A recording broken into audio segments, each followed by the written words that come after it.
Hey guys, it's Sarah, and you're watching How to Get Famous on Snapchat Level 3. This is like really intense marketing, influencer relations, all sorts of like MCNs and agencies and brands. This is where linguistically things are gonna get a little more elaborate. You're gonna see a different side of Sarah. Like level 1's like, oh hey y'all, what's up? Asa, dude? We're gonna like be super casual. This right here, like you get to see like the business side of Sarah. This is where I dish out my business secrets to y'all. Okay, so let's hop right in and get started. First thing is meetings. Whenever you meet somebody at a networking event or a party, anything, make sure that you schedule meetings with them. It doesn't have to be like an elaborate conference at the office. It could just be grabbing a coffee or talking over lunch. Try to get your meetings scheduled within the first week after you've initially met. Otherwise, chances are you're gonna forget about them or they're gonna forget about you. To make communication easier, ask for their email, just right there. That way when the person opens it, they remember, oh yeah, I was talking to that person. People often ask for business cards.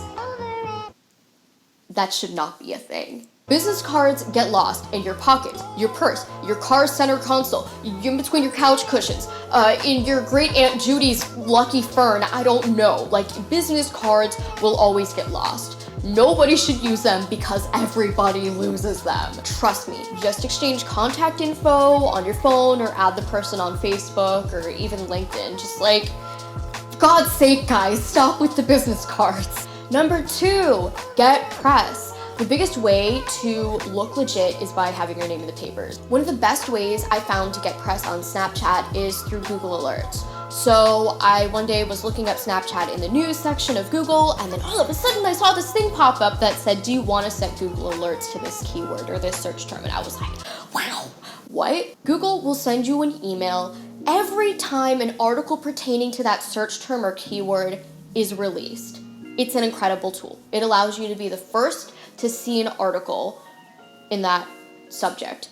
So obviously I set up the Google Alert, and now every day, multiple times a day, maybe like 40 to 60 times a day, I will get Google Alert emails about all the different Snapchat articles coming out throughout the day. Now here's what you do. Filter out all of the articles that are clickbaity and pertaining to Kim K or the rest of the Kardashian family, because no one is going to write an article on you and your opinion about Kim Kardashian's last Snapchat story. Will not happen.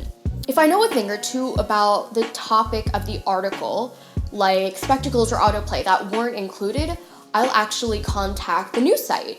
So go ahead, pitch a piece. You never know, it might get picked up by a really reputable news source. My last, Wall Street Journal. So give it a try. It's really great. Press is your best friend. Just go for it. You never know. Number 3, we're gonna talk about something not necessarily how to do things, but just to inform you, educate you on these number 3, and these 3 big entities in the Snapchat world. You've got brands, agencies, and MCNs. Brands are the root of all campaigns. They have the broadest budgets. Contacting them directly and finding an in is almost like immediately saying, yes, you got the campaign. The other side of that is many brands have a very traditional marketing team. So sometimes you're gonna have to break things down a little bit and explain, this is how Snapchat works, this is how the internet works. Like sometimes you really just have to really break it down like you're showing it to your grandparents. Nothing wrong with the brands or their marketing teams. They have so much internet to cover. Like imagine if your job was to just know how the entire internet works. That's some pretty broad grounds to cover. So sometimes you gotta step into the pitch meeting and be like, okay, so here's what we're dealing with, and just break it down step by step. Communicating directly with brands also means you'll most likely have to wait months before a campaign is green-lighted. And after your campaign is green-lighted and after the campaign has even been executed, it will also take multiple months before your payment will come through. So looking at campaigns that go specifically through brands, you could look at a span from initial contact to getting paid, and that span could be easily over 6 months. There's a lot of waiting. There's a lot of having to recontact and follow up, follow-up emails, follow-up phone calls. If you're somebody who's really patient, this would be a good option for you to pursue Snapchat campaigns. If you're somebody who wants to do that campaign now and get in, get out, communicating directly with your brands may not be the most viable option for you. Now let's move on to agencies. Agencies are the most commonly worked with entities for Snapchat campaigns. Now agencies represent you, they pitch you, they make a pitch deck for you, they negotiate for you. Agencies have the whole kit and caboodle and they will do everything for you in terms of your campaigns. In fact, most agencies will already have brand deals already in the pipeline before they even introduce you to the brand or bring up your name. So when they give you the call on the phone, they say, hey, Sarah, we have a campaign for you. Chances are you're not gonna have to wait months for it to be green-lighted from the brand because the brand's like, okay, agency, call up your so-and-so influencers, let them know we're ready to get started in 2 weeks. The other side of that is agencies wind up taking the bulk of the budget from campaigns. They don't have to disclose how much they're taking and what you're getting in comparison to them, but that's the price of convenience. And finally, number 3, MCNs. MCNs stand for multi-channel networks.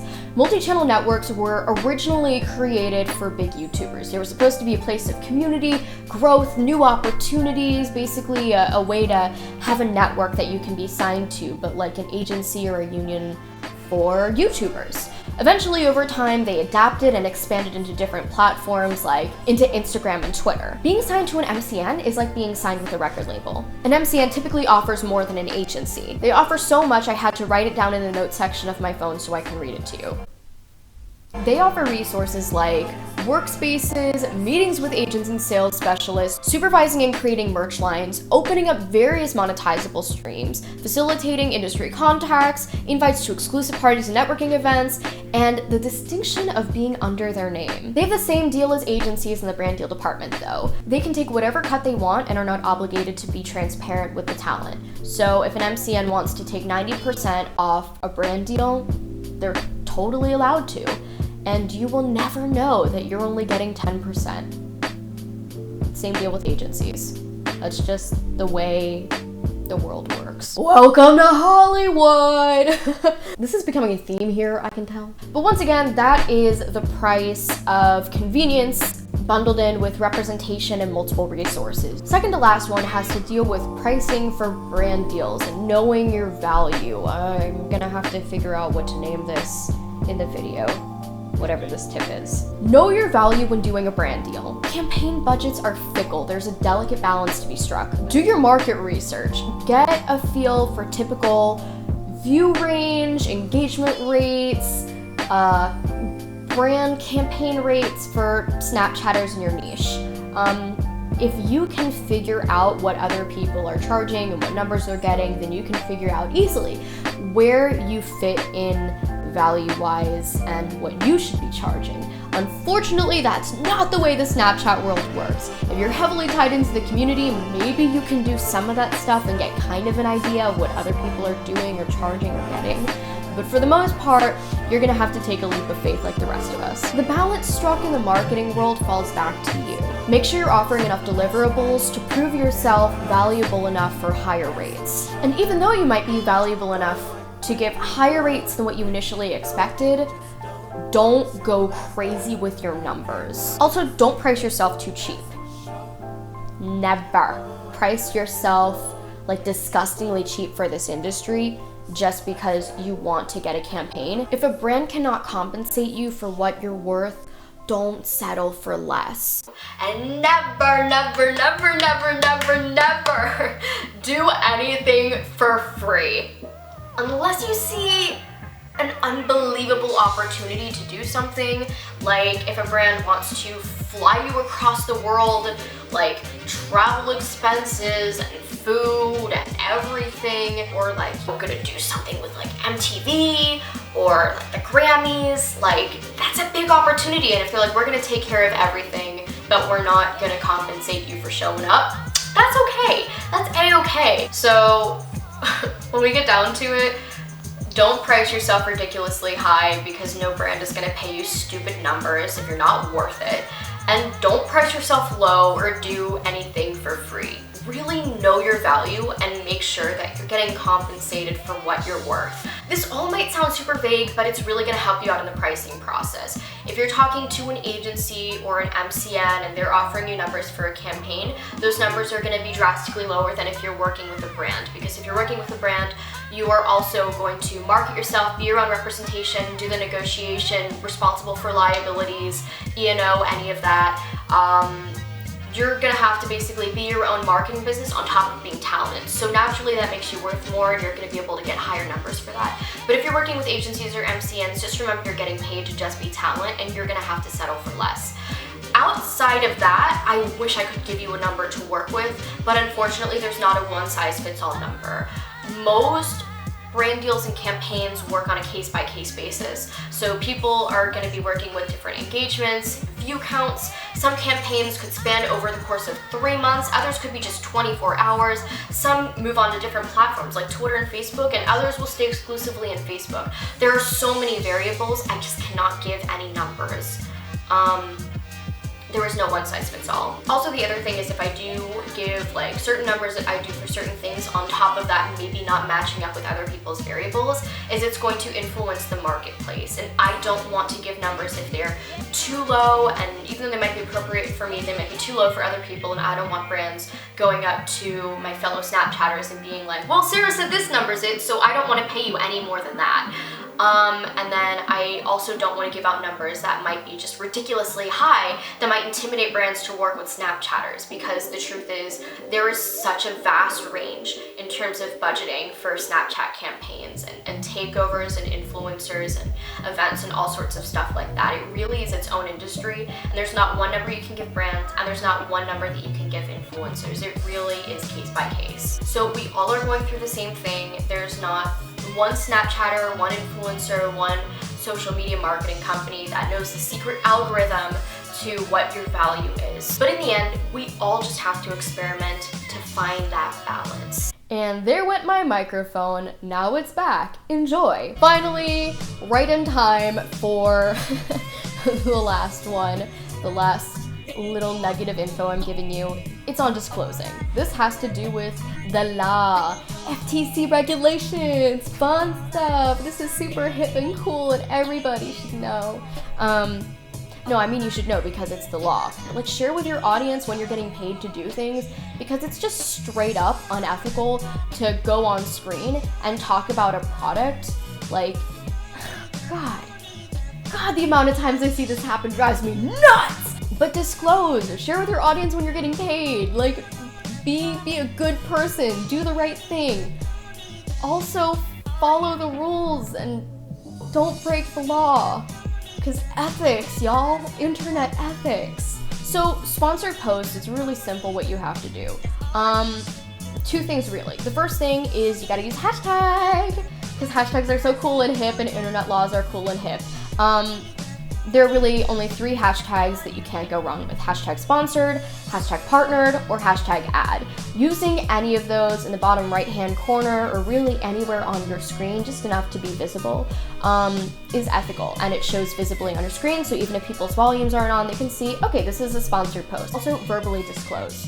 So typically you'll see, like, on the first snap where you have the hashtag ad or partnered or whatever, the person will say, hey guys, today I partnered with XYZ brand.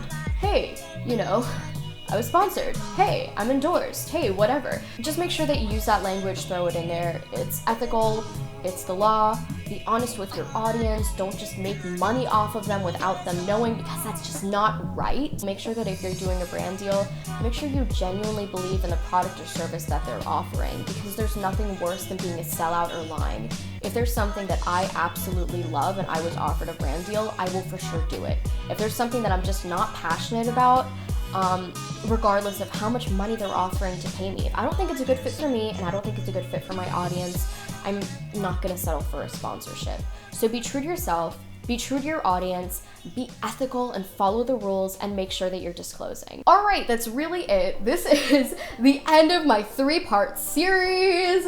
I'm so happy it's over because it's so much work putting these videos together, and I really don't know if they're good, but I hope they're good, and I crave love and acceptance, and I'm so alone. But please tell me if this helped you. Be sure to give this video a like, comment, subscribe to me. I'm gonna be doing a bunch of other videos. Thanks for being on this journey with me. I love y'all so much, and